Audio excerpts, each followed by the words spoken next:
புதுச்சேரியிலிருந்து 15 கோடி ரூபாய் மதிப்புள்ள வெளிநாட்டு கரன்சிகளை கடத்திய இருவரை திருவண்ணாமலை போலீசார் கைது செய்துள்ளனர். புதுச்சேரியில் இருந்து திருவண்ணாமலைக்கு அரசு பேருந்து ஒன்று ஞாயிறன்று இரவு வந்தது.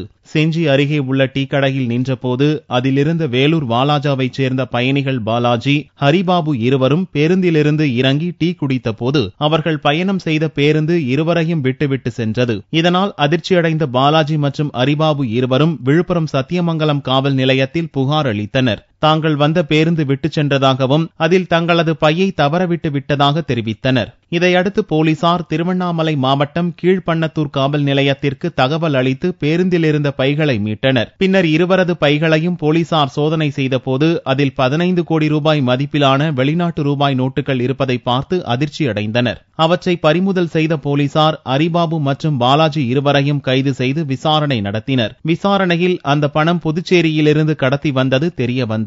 பின்னர் இருவரையும் ஜெயம் நீதிமன்ற நீதிபதி மலர்கொடி முன்பு ஆஜர்படுத்தி சிறையில் அடைத்தனர்.